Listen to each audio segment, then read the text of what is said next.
Siku moja mtoto mmoja alikuwa anataka kuoa. Akamwambia wazazi wake, baba, nimepata mchumba mtaa ule, anaitwa Nice, nataka kumuoa. Baba akasema, nani? Akasema Nice wa nyimba ile pale. Akasema si huyo hapa. Akasema yule huwezi kuoa. Sasa baba, lakini nimempenda. Tena kikao hapa kikiishi, hakuna kumwoa yule, hakuna. Sasa kweli baba akao kila siku akiongea yule, baba anakataa, mwezi amekataa, mwaka amekataa. Mtoto kabisa sasa amwambia baba, hebu niambie baba, kwa nini hutaki nikimoa Nice? Nimempenda. Mama naye amwambia, kwa nini mtoto unamzuia? Baba kasa akamwambia, hebu njoo. Isaac, njoo. Nice huwezi kumuoa. Kwa sababu gani? Nice ni ndugu yako. Nilimzaa mimi nyumba ile. Mama yako hajui. Ila yule na wewe baba yenu ni mimi. Kwa hiyo huwezi kumuoa.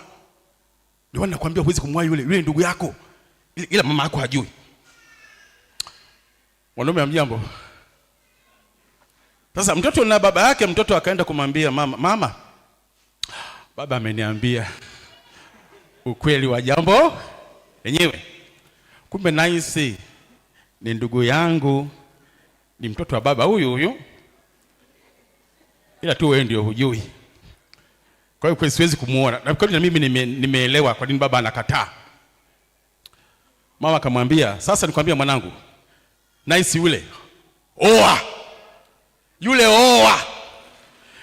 oa.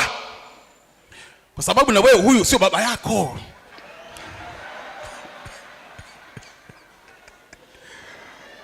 Baba yako yupo, ila yeye hajui.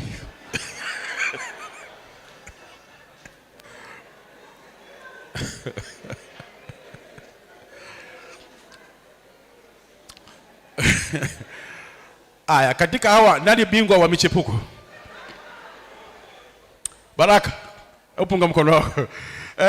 Nani bingwa wa michepuko sasa?